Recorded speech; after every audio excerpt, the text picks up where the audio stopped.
Hello बच्चों, क्या हाल है भाई? 11th क्लास मौज चल रही है लाइफ में? हाँ, लाइफ में एंजॉय चल रहा है। देखो, लाइफ में एंजॉय जरूरी है, एंजॉय के साथ साथ और क्या जरूरी है? पढ़ाई। ठीक है, पढ़ाई करोगे आगे बहुत कुछ आने वाली चीजों को आप खुद ही चेंज कर सकते हो, अपनी लाइफ चेंज कर सकते हो। समझ रहे हो? क्योंकि जिस हिसाब से ऐसे डेज अपन फील कर रहे हैं ना, जो रेगुलर डेज अपन के सामने आ रहे हैं, आप समझ सकते हो कि आने वाली लाइफ कितनी स्ट्रगलिंग होने वाली है। उस स्ट्रगलिंग लाइफ को आप कंट्रोल में रखो। कैसे कंट्रोल में रखोगे बताओ? कैसे रखोगे? आप अगर रेगुलरली अपनी चीजों को कंप्लीट करते रहो, मैं आपको कॉन्फिडेंस कह सकता हूं बिल्कुल आपका बहुत अच्छा होगा। ये कॉन्फिडेंस मेरा है। आप एग्जाम में बहुत अच्छा करेंगे, एक बहुत अच्छा कॉलेज मिलेगा और बहुत अच्छी लाइफ आपको मिलेगी। तो उसके लिए जरूरी है बस थोड़ी थोड़ी पढ़ाई। मैं नहीं कहता एकदम से बहुत ज्यादा पढ़ाई करो, नहीं, थोड़ी थोड़ी पढ़ाई करो। ठीक है, तो अपन क्या पढ़ रहे थे? चलो एक बार मुझे बताओ, क्या पढ़ रहे थे अपन प्रीवियस क्लास में? अपन पढ़ रहे थे बच्चों आइसोमेरिज्म में ज्योमेट्रिकल आइसोमर्स, और आई थिंक आज अपन इसको खत्म कर देंगे। जितने एग्जाम्पल हो सकते हैं, जितनी तरीके के एग्जाम्पल पूछे जाते हैं, उन सारी चीजों को अपन यहां डिस्कस करने वाले हैं। क्लियर है? तो चलो स्टार्ट करते हैं। आइसोमेरिज्म अपन पढ़ रहे थे, और आइसोमेरिज्म में अपन क्या पढ़ रहे थे भैया? बताओ जल्दी। 11th class geometrical isomers. अपन ने हर एक केस देख लिया, चाहे वो जेई में आता हो, नीट में आता हो, एम्स में आता हो।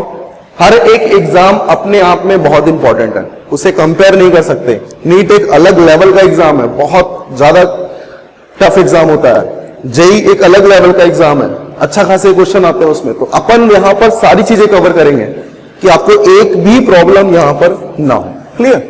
चलिए, कल अपन ने सीखा था कि कैसे अपन ज्योमेट्रिकल आइसोमर्स को काउंट कर रहे थे, कैसे हम डिफरेंट क्वेश्चंस को सॉल्व करके हम ये बता रहे थे कि उसमें टोटल ज्योमेट्रिकल आइसोमर्स इतने बनेंगे। क्लियर है बच्चों?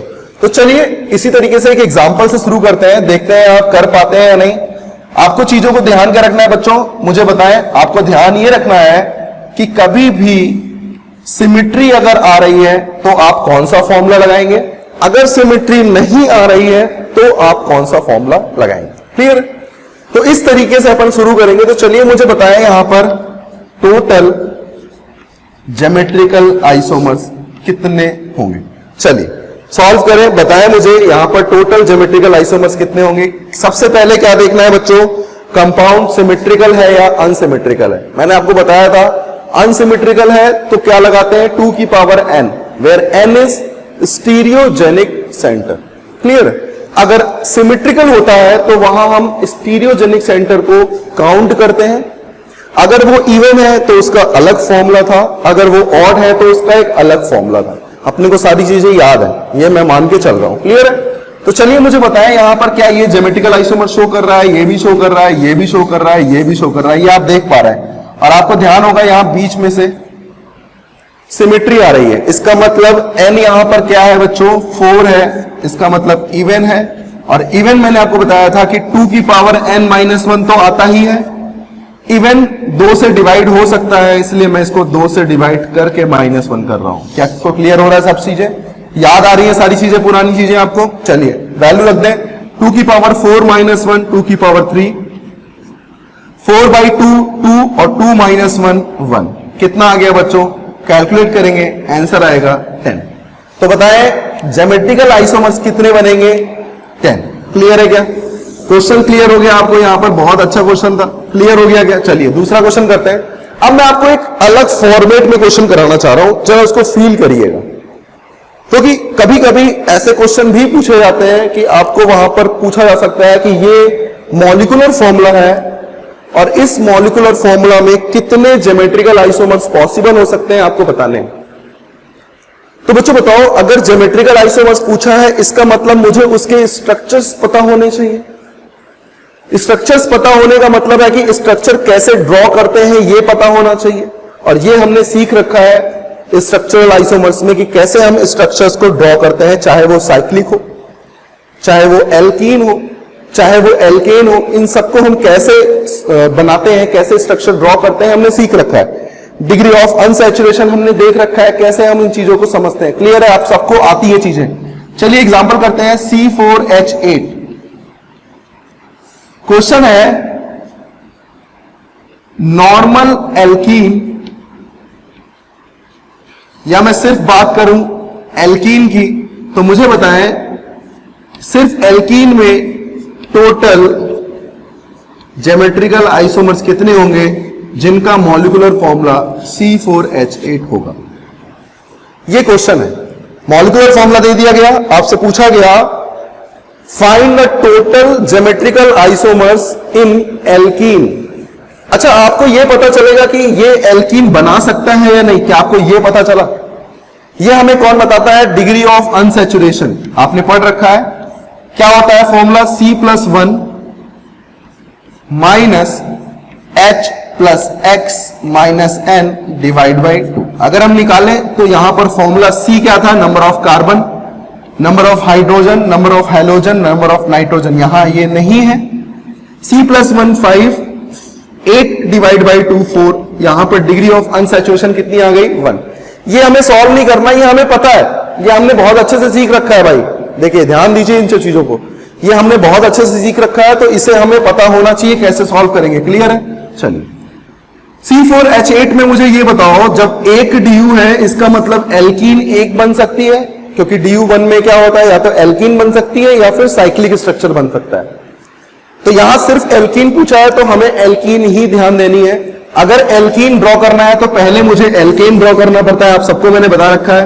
तो C4H8 में बताओ मुझे एल्केन अगर मुझे ड्रॉ करना है तो सबसे पहले मैं एल्केन 4 मेंबर की बनाऊंगा, देन 3 मेंबर की, देन लगा हुआ सब्स्टिट्यूएंट ग्रुप लगा दूंगा। ये आपको बनाना आता है, ये मैंने बहुत अच्छे से सिखा रखा है। ठीक है, सीख रखा है अपन ने।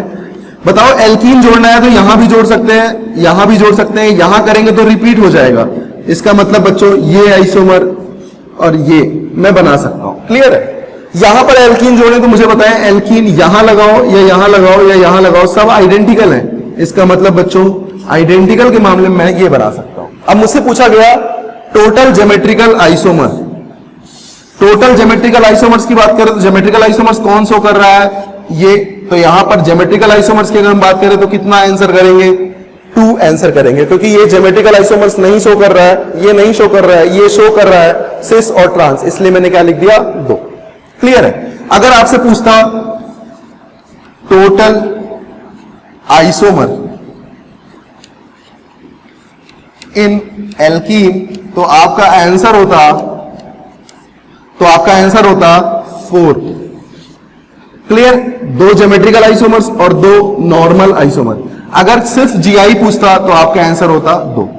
इन चीजों को आप बहुत अच्छे से ध्यान रखो, क्योंकि गलतियां हमेशा यहीं से शुरू होती है बच्चों। ठीक है, गलतियां हम यहीं शुरू करते हैं, तो इन सब चीजों को ध्यान रखो कि वो पूछ क्या रहा है, वो पूछ क्या रहा है, हमें उस पर ध्यान देना है। क्लियर है? नोट कर लो जल्दी से, फटाक से नोट कर लो इसे। आपने नोट कर लिया इसे? ठीक है। तो ज्योमेट्रिकल आइसोमर्स हम कैसे हम डिफरेंट क्वेश्चन के थ्रू सीख रहे हैं कि आप सबको पता चल रहा है। ठीक है, तो इस तरीके से आपको मॉलिक्यूलर फॉर्मूला दे सकता है, और मॉलिक्यूलर फॉर्मूला देकर वो ये पूछ सकता है कि बताओ यहां पर कितने आइसोमर बनेंगे। ज्योमेट्रिकल आइसोमर भी पूछ सकता है और टोटल आइसोमर भी पूछ सकता है। क्लियर? चलिए एक और क्वेश्चन करते हैं अपन यहां पर। मैंने कल आपको सिखाया था कुछ इस टाइप के क्वेश्चन करने का, कि तरीका क्या होता है इनका करने का। आपको इनको वेज डैश फॉर्म में कन्वर्ट करना होता है। वेज डैश फॉर्म में कन्वर्ट करते ही हमें समझ में आता है कि इसमें कितने आइसोमर हैं जो ज्योमेट्रिकल आइसोमर शो करेंगे। जितने डिफरेंट आइसोमर मिले उतने ही ज्योमेट्रिकल आइसोमर्स बनते हैं। कल मैंने इसको बनाकर दिखाया था और समझाया भी था कि कैसे यहां पर 2 आइसोमर बना रहे थे जो ज्योमेट्रिकल आइसोमर शो कर रहे थे। तो अगर मुझसे कोई पूछता टोटल GI कितने होंगे यहां पर, तो मेरा आंसर होता 2। फिर मैंने आपको ये क्वेश्चन भी कराया था और इसमें भी मैंने आपको बताया था कैसे करेंगे। फिर अपन ने ये क्वेश्चन भी किया था और साथ ही साथ अपन ने ये क्वेश्चन भी किया था। ठीक, इन सारे क्वेश्चंस को अपन ने कर लिया था।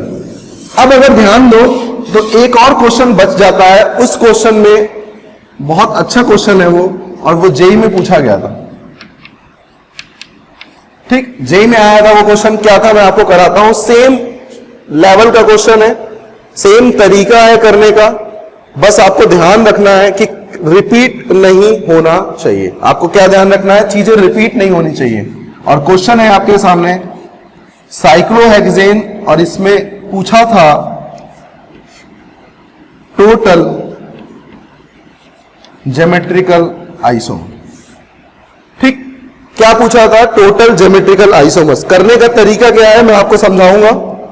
ठीक है, करने का तरीका आप ध्यान रखें। आपको हमेशा क्या करना होता है? चीजों को लाइन से बनाना होता है। लाइन से बनाने का मतलब क्या हुआ? एक बार आप वेज फॉर्म बनाएंगे, उसके बाद एक एक करके आप उसे डैश फॉर्म में कन्वर्ट करते रहेंगे, और तब तक कन्वर्ट करते रहेंगे जब तक चीजें रिपीट ना होने लगे। अगर चीजें रिपीट होने लगी, हमें पता चल जाएगा कि आगे भी चीजें रिपीट होंगी। जैसे मैं आज सॉल्व करके बताता हूं, आप ध्यान दीजिए, आप सिर्फ ध्यान दीजिए इस क्वेश्चन को। आपने ये सब ट्राई कर रखा है, इसे ध्यान से देखें मैं क्या क्या बनाते जा रहा हूं। आप देखें कि कोई गलती तो नहीं हो रही है, पहचाने ये सब चीजों को। तो मैंने क्या किया? सबसे पहले एक बार सारे के सारे मैंने कहां रख दिए बच्चों? वेज फॉर्म में रख दिए। कहां रख दिए मैंने? सारे के सारे वेज फॉर्म में रख दिए।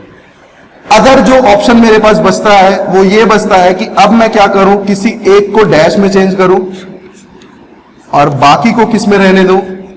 बाकी को मैं किस में रहने दूं बच्चों? बाकी को मैं वेज फॉर्म में रहने दूं। क्लियर है? समझ में आ रहा है? फिर मेरे को यह लगा कि अगर मैं इस डैश की पोजीशन को चेंज करूंगा तो चीजें आइडेंटिकल ही आएंगी, क्योंकि नंबरिंग तो कहीं से भी स्टार्ट हो सकती है। इसका मतलब यहां पर एक डैश फॉर्म में पॉसिबिलिटीज यही है, वेज फॉर्म में पॉसिबिलिटीज यही है। अगर मैं दो डैश फॉर्म को कन्वर्ट करता हूं, ध्यान रखिएगा, जब आप दो को डैश में चेंज करते हैं, दो को जब आप डैश में चेंज करते हैं, तो आप हमेशा लाइन से चेंज करने की कोशिश करें। कैसे चेंज करने की कोशिश करें? लाइन से। अगर आप लाइन से चेंज करेंगे तो आपसे कभी भी कोई आइसोमर रहेगा नहीं। क्लियर है? चलिए मुझे बताएं, क्या मेरे पास 1-2 पोजीशन पे मैं डैश लगा सकता हूं?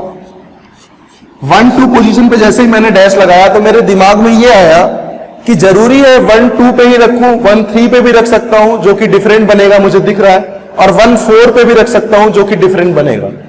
फिर से अगर 1-3 रखूंगा तो चीजें रिपीट होने लगेंगी। तो देखिए आइसोमर क्या क्या बनेगा, ध्यान से देखें।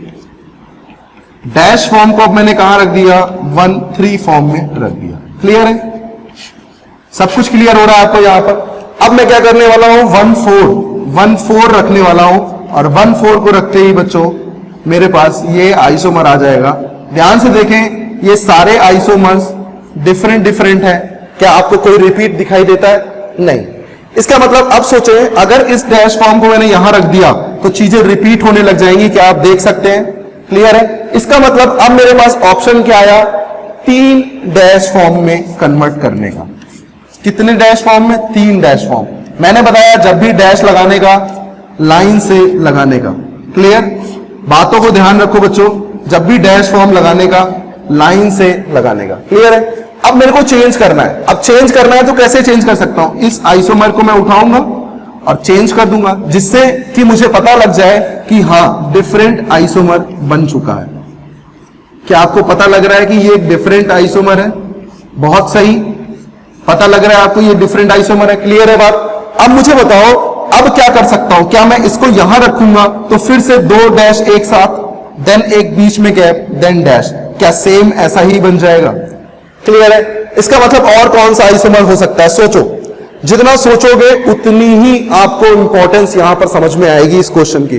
क्लियर है? आपको दिख रहा होगा कि अगर मैं अल्टरनेट वेज डैश लगा दूं, अल्टरनेट अगर मैं वेज डैश लगा दूं तो ये भी एक डिफरेंट आइसोमर है जो कि किसी से रिपीट नहीं करता, चाहे आप देख सकते हैं।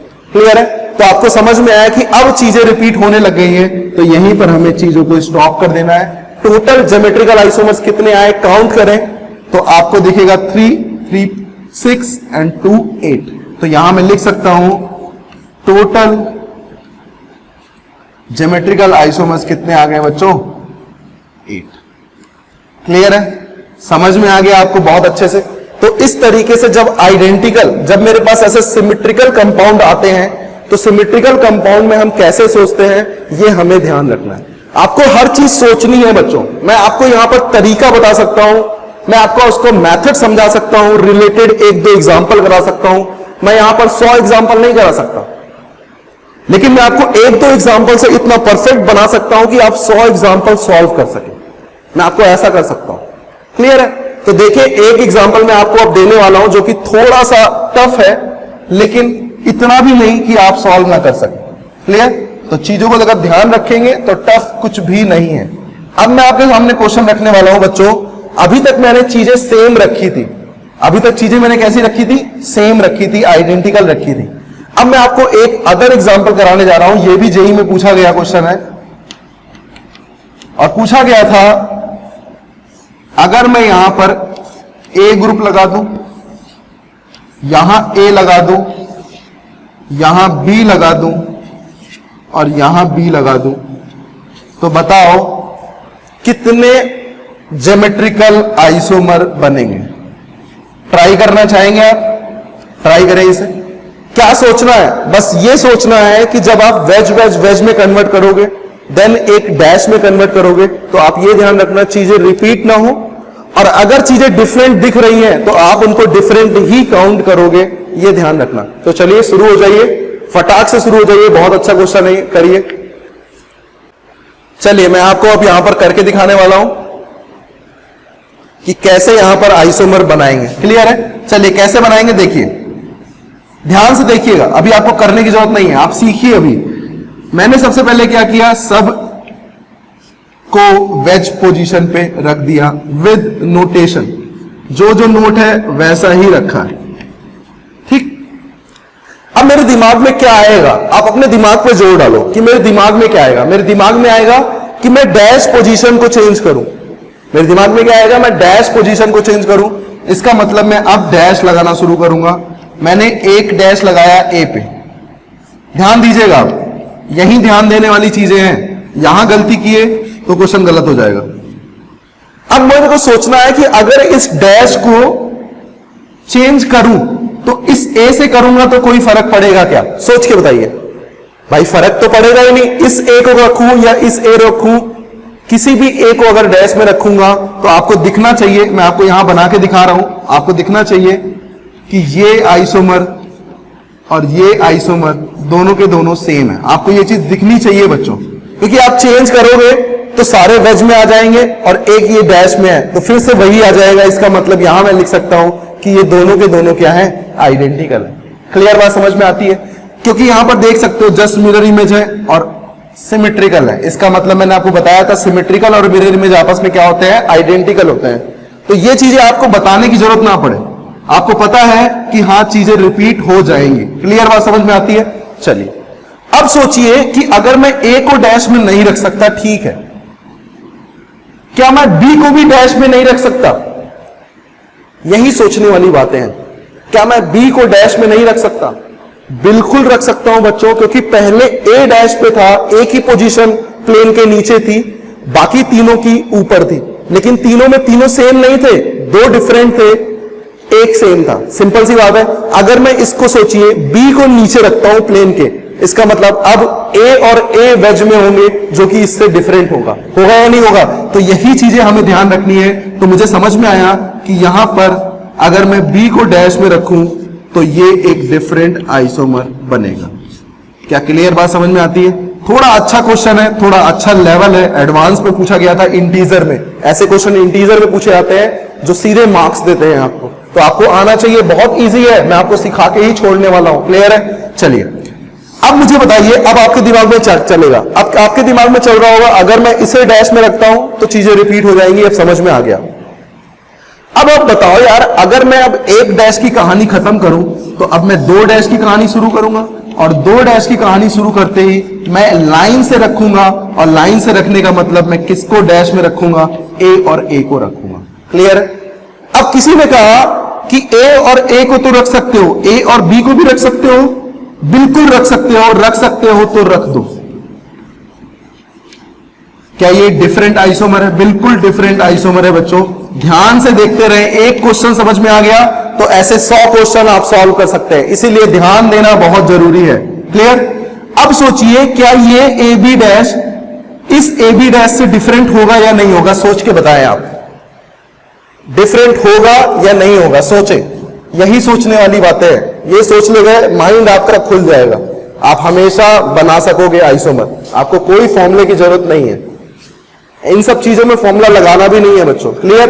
अब आप मुझे बताओ, क्या वो ए बी डैश जो डायगोनल में है और वो ए बी डैश जो एडजेसेंट है, क्या दोनों डिफरेंट होंगे? बिल्कुल डिफरेंट होंगे बच्चों। जब पोजीशन डिफरेंट है तो आइसोमर डिफरेंट होंगे ही होंगे। आप सोच के देखिए, विजुलाइज करके देखिए कि अब जो ए और बी है वो डैश में है और वो एडजेसेंट पोजीशन पे है, और ये ए बी डैश कहां है? डायगोनल पोजीशन पे है। इसका मतलब डिफरेंट है।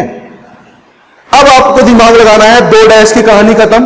अब जब तीन डैश शुरू होगा तो क्या तीन डैश और एक वेज क्या रिपीट होना शुरू हो गया? बिल्कुल। इसका मतलब आपका आंसर आ चुका है।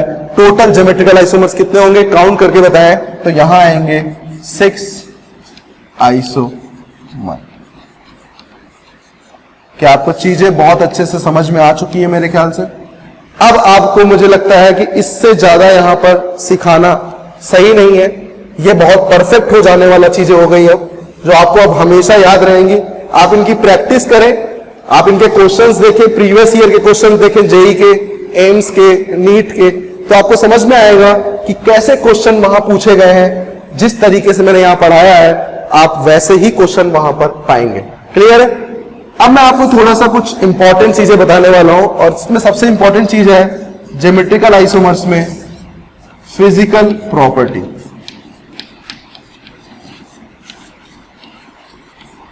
फिजिकल प्रॉपर्टीज, फिजिकल प्रॉपर्टीज में सबसे पहले आता है बच्चों स्टेबिलिटी। सबसे पहले क्या आता है? स्टेबिलिटी। और मैंने बात कर रखी है स्टेबिलिटी की, आई थिंक मैं एक बार फिर से बात करने वाला हूं। देखिएगा कि स्टेबिलिटी के बारे में हम यहां पर क्या क्वेश्चन उठाने वाले हैं। स्टेबिलिटी का मतलब यह हुआ कि अगर मेरे पास ज्योमेट्रिकल आइसोमर्स की बात हम कर रहे हैं तो आइसोमर्स ऑब्वियसली बात है डिफरेंट आएंगे। डिफरेंट आएंगे तो बताइए उनका स्टेबिलिटी भी डिफरेंट आनी चाहिए, उनका बॉइलिंग पॉइंट भी डिफरेंट आना चाहिए, उनकी फिजिकल और केमिकल प्रॉपर्टीज डिफरेंट आनी चाहिए। क्लियर बात है या नहीं? सिंपल बात है या नहीं? इसका मतलब बताओ, अगर स्टेबिलिटी की बात करूं तो सिस और ट्रांस में कौन ज्यादा स्टेबल होता है? तो देखिए इसके केसेस क्या क्या हैं। When a bulky group present, जब बल्की ग्रुप प्रेजेंट होता है, जैसे मान लीजिए यहां पर CH3 है, यहां पर हाइड्रोजन है, यहां पर CH3 है और यहां पर हाइड्रोजन है। इसी तरीके से मैं इसका अगर ट्रांसफॉर्म बनाऊं तो ट्रांसफॉर्म भी आप बना सकते हैं बहुत इजीली। CH3 है, यहां CH3 है, यहां हाइड्रोजन है और यहां हाइड्रोजन। अगर आप सिस और ट्रांस में देखें तो मैंने आपको एक चीज पढ़ा रखी थी, और वो चीज क्या थी बच्चों? वो थी एरियल डिस्टेंस। क्या थी? Aerial distance. एरियल डिस्टेंस क्या बोलती है? जितना पास मॉलिक्यूल होंगे उतना रिपल्शन करेंगे, और रिपल्शन करने से क्या होगा?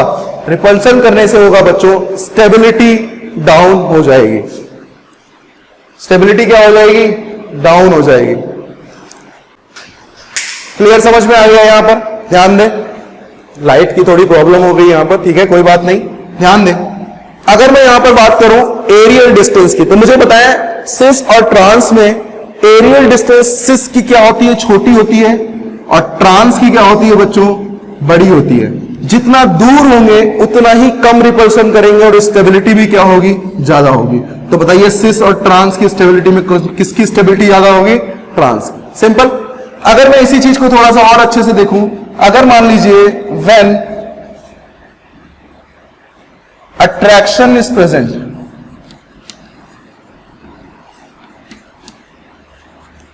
Just like hydrogen bond, electrostatic bond, electrostatic force कह सकते हैं यहां पर। कैसा? पॉजिटिव और नेगेटिव के बीच अट्रैक्शन की बात हो रही है यहां पर, ठीक है। तो इस टाइप के केसेस में क्या होता है, जैसे मान लीजिए बच्चों मेरे पास यहां पर एक क्लोरीन और क्लोरीन है, यहां हाइड्रोजन और क्लोरीन है, ठीक। अब अगर सोचें तो इस क्लोरीन की बात करें तो यहां रेजोनेंस है बच्चों, lone pair, double bond, vacant orbital, यहां क्या है? रेजोनेंस है। ड्यू टू रेजोनेंस, रेजोनेंस हमने पढ़ रखा है बहुत अच्छे से। ड्यू टू रेजोनेंस मैं कह सकता हूं कि अब ये इलेक्ट्रॉन अगर देगा तो यहां पर कुछ इस तरीके से प्रोसीजर होगा और डेल पॉजिटिव और डेल नेगेटिव कहां बनेगा आप समझ सकते हैं। यहां क्लोरीन के पास क्या आएगा, डेल नेगेटिव, और यहां क्या आएगा बच्चों, हाईली डेल पॉजिटिव। क्लियर बात है। अगर सोचिए ये ट्रांस फॉर्म में है और अगर यही फॉर्म सिस फॉर्म हो जाती, क्लियर है, अगर यही फॉर्म क्या हो जाती, सिस फॉर्म हो जाती, तो सोचिए अब मैं कह सकता हूं कि यहां पर जो फोर्स है वो अट्रैक्शन का फोर्स है। अट्रैक्शन का फोर्स है तो यहां पर डिस्टेंस कम है तो अट्रैक्शन अच्छा होगा, जिसकी वजह से बॉन्ड बनाने की कोशिश करेंगे और एनर्जी लूज होगी। और एनर्जी लूज होने से हमेशा कंपाउंड कैसा होता है, स्टेबल होता है, जिसकी वजह से यहां कौन ज्यादा स्टेबल आएगा, सिस ट्रांस से ज्यादा स्टेबल होगा। सारी चीजों को कवर करते हुए अपन ने यहां पर ये बातें कर ली, तो शांत से सुनिए, ध्यान से नोट करिए, कोई दिक्कत नहीं है यहां पर। क्लियर है, चलिए ध्यान से नोट करिए इन्हें फटाफट। तो अपन ने फिजिकल प्रॉपर्टी में एक पॉइंट कवर कर लिया, स्टेबिलिटी का। स्टेबिलिटी का पॉइंट कवर करते ही हमें समझ में आएगा बॉइलिंग पॉइंट और मेल्टिंग पॉइंट। क्यों, जितना ज्यादा कंपाउंड स्टेबल होगा उतना ही ज्यादा उसका क्या होगा, बॉइलिंग पॉइंट होगा। ऑब्वियसली बात है, बॉइलिंग पॉइंट क्या होता है, वो पॉइंट, वो टेम्परेचर जिस पर मॉलिक्यूल ब्रेक होना शुरू हो जाए। क्लियर है, जितना ज्यादा स्टेबल होगा उसका बॉइलिंग पॉइंट उतना ही उससे देना पड़ेगा। उसे तोड़ने के, मेरे पास मजबूत आदमी है तो मुझे एक मजबूती प्रेशर वाला पंच देना पड़ेगा। अगर मेरे पास हल्का आदमी है तो हल्के से भी गिरा सकता हूं। क्लियर है, तो बताओ किसकी बॉइलिंग पॉइंट, किसको तोड़ने की क्षमता मेरे पास ज्यादा देनी पड़ेगी, अच्छे वाले को, स्टेबल वाले को। सेम वही ट्रिक है। तो यहां पर दूसरी बात हम करते हैं किसकी, बॉइलिंग पॉइंट की। किसकी करते हैं बच्चों, बॉइलिंग पॉइंट। ठीक, बॉइलिंग पॉइंट की बात करें तो यहां पर इसको शॉर्ट में बोलते हैं BP. BP means boiling point. ठीक है, बॉइलिंग पॉइंट की बात करें तो अब मुझे बताओ बॉइलिंग पॉइंट यहां पर अगर मैं सिस और ट्रांस का बोलूं तो आप बताओ सिस और ट्रांस में कैसे बताओगे, जो ज्यादा स्टेबल उसका बॉइलिंग पॉइंट उतना ही ज्यादा स्टेबल। यहां पर मुझे कवर करने की जरूरत नहीं है। क्लियर है। अब आपको मैं बोलूं यहां पर, अब आप मुझे बताओ कि अगर मेरे पास यहां पर सिस और ट्रांस की बात आती है तो यहां पर एक और पॉइंट आता है डाइपोल मूवमेंट। किसका पॉइंट आता है, डाइपोल मूवमेंट। डाइपोल मूवमेंट का मतलब क्या हुआ, इसको मैं म्यू से डिनोट करता हूं। किससे डिनोट करता हूं, म्यू से। सेम जैसे हम वेक्टर में निकालते थे वेक्टर डायरेक्शन, सेम वैसा ही है। इलेक्ट्रॉन हमेशा कहां से कहां मूव करते हैं, जल्दी से बताओ, लेस इलेक्ट्रोनेगेटिव से मोर इलेक्ट्रोनेगेटिव। जैसे मान लो मेरे पास यहां पर एक सिस फॉर्म है, मेरे पास यहां पर क्या है, सिस फॉर्म है, और एक मेरे पास क्या है यहां पर, ट्रांसफॉर्म है। ट्रांसफॉर्म है तो मुझे बताओ अगर सिस फॉर्म है और ट्रांसफॉर्म है तो डाइपोल मोमेंट किसका ज्यादा होगा। बात करें तो मुझे बताओ सिस फॉर्म में कुछ ना कुछ एंगल पे वेक्टर होंगे, लेस इलेक्ट्रोनेगेटिव से मोर इलेक्ट्रोनेगेटिव, इसका मतलब कुछ ना कुछ क्या होंगे, एंगल से आएगा, और एंगल से आके एक रिजल्टेंट आएगा। यहां की बात करें तो यहां कुछ रिजल्टेंट ना आकर यहां चीजें क्या होंगी, कैंसिल हो जाएंगी। हेलो, हाँ बताओ। हाँ हाँ, अरे यार क्लास में था मैं, इस टाइम क्लास में रहता हूँ। सुनो ठीक है ना, मैं करता हूँ कॉल।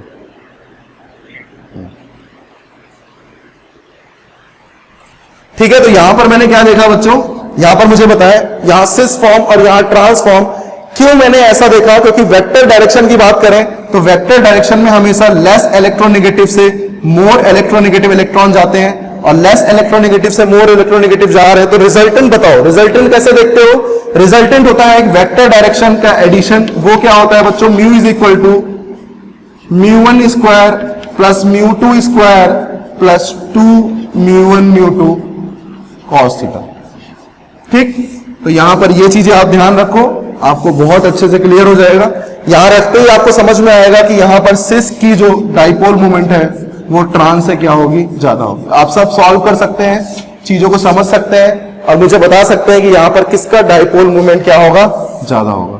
क्लियर बात समझ में आ गई होगी आपको मेरे ख्याल से यहां पर। ठीक है, अब बात करते हैं थोड़ा सा रिलेशन की, क्योंकि ये भी बहुत इंपॉर्टेंट है। रिलेशन क्या होता है, यही पॉइंट हमको समझना है, अच्छे से ध्यान दीजिएगा। रिलेशन क्या होता है यहां पर, अगर मैं रिलेशन की बात करूं तो रिलेशन का मतलब क्या होता है कि अगर मेरे पास कोई सिस फॉर्म है, अगर मेरे पास कोई सिस फॉर्म है और यहीं पर कोई ट्रांसफॉर्म है, तो मुझे बताओ ट्रांसफॉर्म और सिस फॉर्म क्या देखने में सेम लगते हैं? नहीं। इसका मतलब क्या ये एक दूसरे के मिरर इमेज है? नहीं। क्या है ये? Non mirror image. Non mirror image का जो रिलेशन होता है बच्चों, वो क्या होता है? हमेशा ध्यान रखना, डायस्टेरियोमर। क्या होता है? डायस्टेरियोमर। इसी को हिंदी में बोलते हैं विवरिम समावयवी। ठीक, हिंदी वाले बच्चे अगर थोड़ा सा ध्यान रखें तो नाम थोड़ा इंपॉर्टेंट है। क्या बोलते हैं इसको? विवरिम समावयवी, या इंग्लिश में बोलते हैं इसको डायस्टेरियोमर। सिंपल सी बात है, ये थोड़ा सा ऑप्टिकल आइसोमर्स का पार्ट है डायस्टेरियोमर। लेकिन ध्यान दो, अगर मेरे पास कभी भी कोई दो कंपाउंड है जो नॉन मिरर इमेज है, क्या बोला मैंने? दो ऐसे कंपाउंड है जो नॉन मिरर इमेज है, तो उनका रिलेशन हमेशा क्या होगा? डायस्टेरियोमर होगा। क्या होगा उनका रिलेशन? डायस्टेरियोमर। क्लियर बात समझ में आती है? यहां पर चीजें क्लियर हो गई होंगी आपको, या मेरे ख्याल से क्लियर। तो यहां पर जो अपना ज्योमेट्रिकल आइसोमर्स का जो पार्ट है वो बहुत अच्छे से क्लियर हुआ। बहुत अच्छे से अपन ने यहां पर समझा कि कैसे ज्योमेट्रिकल आइसोमर्स अपन निकालेंगे, कैसे क्या करेंगे। अब मैं आपको कुछ क्वेश्चन दे देता हूं और इस टॉपिक के थ्रू आप उसे थोड़ा सा करने की कोशिश करेंगे। सारी बातें अपन ने कर ली। अब नेक्स्ट डे से, अपन नेक्स्ट क्लास से ऑप्टिकल आइसोमर शुरू करेंगे। ऑप्टिकल आइसोमर्स में जितनी चीजें होती हैं, plane of symmetry, centre of symmetry, axis of symmetry, इन सब चीजों के बारे में जानेंगे। कैसे हम सिमेट्रिकल कंपाउंड को पहचानते हैं, कैसे हम उनकी ज्योमेट्री को रियलाइज करते हैं। क्लियर है? तो ऑप्टिकल अपन नेक्स्ट क्लास से शुरू करेंगे। आज अपन ज्योमेट्रिकल यहाँ पूरी तरीके से खत्म करने वाले हैं। तो चलिए कुछ अच्छे एग्जाम्पल हैं जो आप करो यहाँ पर। तो सम गुड एग्जाम्पल। क्लियर है? करिए, मैं आपको देखता हूं, करिए फटाफट करिए। एक बहुत अच्छा एग्जाम्पल मेरे मन में आया है और वो है C4H8। क्लियर है? या मैं इसको थोड़ा सा चेंज करूं तो यहां पर इसको लिख लीजिए C5H10। C5H10। और मेरा क्वेश्चन है only cyclic structure which shows geometrical isomer। क्या पूछा मैंने क्वेश्चन में? क्या बताना है क्वेश्चन में आपको? C5H10 में ओनली स्ट्रक्चरल आइसोमर्स की बात कर रहा हूं मैं यहां पर, जो कि साइक्लिक स्ट्रक्चर है। और साइक्लिक स्ट्रक्चर में मुझे बताना है कि ऐसा कौन सा स्ट्रक्चर है जो GI शो कर सकता है किसमें? C5H10 में। मेरा पॉइंट यहां पर यह आता है कि क्या C5H10 साइक्लिक स्ट्रक्चर बना सकता है? बिल्कुल बना सकता है, क्योंकि यहां डिग्री ऑफ अनसैचुरेशन कितनी है? 1 है। आप निकाल सकते हैं, मैंने फॉर्मूला भी आपको बता रखा है। DU कितनी आएगी? 1। इसका मतलब साइक्लिक स्ट्रक्चर की बात करें तो मुझे बताओ, साइक्लिक स्ट्रक्चर में अगर निकालना हो तो बताओ क्या 3 मेंबर रिंग पॉसिबल है? बिल्कुल पॉसिबल है। 4 मेंबर्ड भी पॉसिबल है। इसी तरीके से 5 मेंबर्ड भी पॉसिबल है। हमें इन्हीं पर ध्यान देना है। अगर मैं 5 मेंबर बनाऊं तो 5 मेंबर बनाते ही समझ में आ जाएगा कि यहां तो कोई ज्योमेट्रिकल आइसोमर शो ही नहीं करेगा, नो GI। क्लियर बात समझ में आती है क्या? क्या ज्योमेट्रिकल आइसोमर शो करेगा? नहीं करेगा। बिल्कुल समझ में आने लग गया ये बात है। अब मुझे बताओ, अगर मैं 4 का आइसोमर बनाऊं 4 साइक्लिक में, तो 4 की साइक्लिक में मेरे पास बचेगा एक मैथिल ग्रुप, जो कि मैं किसी एक जगह लगा सकता हूं। क्लियर बात समझ में आती है? किसी एक जगह लगा सकता हूं। तो बताओ क्या यहां पर ज्योमेट्रिकल आइसोमर पॉसिबल है? नहीं। तो यहां पर भी नो GI। लेकिन अगर मैं 3 मेंबर की बात करूं तो 3 मेंबर में अब कितने ग्रुप बचते हैं? 2। अगर उन दोनों ग्रुप को मुझे लाइन से लगाना है तो मैं यहां लगा सकता हूं। मैंने आपको ये बनाना सिखा रखा है बच्चों, तो आप बिल्कुल घबराए नहीं कि मैं इनको कैसे बना रहा हूं। मैंने बहुत अच्छे से सिखा रखा है आपको स्ट्रक्चरल आइसोमर में, सारी चीजें बता रखी हैं। इन तीनों आइसोमर को ध्यान से देखो, क्या कोई GI शो करने वाला आइसोमर दिख रहा है? मुझे दिख रहा है, और वो है ये। क्या यहां पर पॉसिबल GI जो बनने वाले हैं वो बनने वाले हैं सिस एंड ट्रांस। क्या आपको समझ में आया सिस और ट्रांस कैसे बने? इसका मतलब सिर्फ एक ऐसा कंपाउंड है जो ज्योमेट्रिकल आइसोमर शो कर रहा है। क्लियर है? अगर आपसे सिर्फ आइसोमर पूछता तो आप बताते 1 2 3 4 और यहाँ ज्योमेट्रिकल आइसोमर्स 2 हैं, कितने हो जाते 7। ठीक है, तो 1 2 3 एंड 3 एंड 2 5, सॉरी, ठीक है, कितने हो जाते 5 एंड 6, जो भी है। ठीक है, तो यहां पर हमने ये देखा कि कैसे हम आइसोमर्स को यहां कैलकुलेट कर पा रहे हैं। क्लियर बात समझ में आने लग गई होगी मेरे ख्याल से, आपको बहुत अच्छे से क्लियर हो गई होगी। चलिए एक और अच्छा क्वेश्चन फटाक से कर लेते हैं, और यहां पर मैं जो क्वेश्चन पूछने जा रहा हूं वो पूछने जा रहा हूं सिर्फ और सिर्फ C6H12। बहुत अच्छा क्वेश्चन है, ध्यान दीजिएगा क्या पूछने जा रहा हूं, क्वेश्चन को बहुत अच्छे से ध्यान दीजिएगा। C6H12 है मेरा क्वेश्चन है, 4 मेंबर्ड साइक्लिक, ओनली 4 मेंबर्ड की बात कर रहा हूं मैं। 4 मेंबर्ड साइक्लिक में आपको बताना है ज्योमेट्रिकल आइसोमर्स कितने होंगे। कैलकुलेट GI, ठीक है, कैलकुलेट GI। सबसे पहली बात है, क्या इसमें 4 मेंबर्ड साइक्लिक बन सकती है? बिल्कुल बन सकती है, क्योंकि DU कितनी है बच्चों 1 है। डिग्री ऑफ अनसैचुरेशन 1 है, इसका मतलब साइक्लिक बन सकती है बिल्कुल।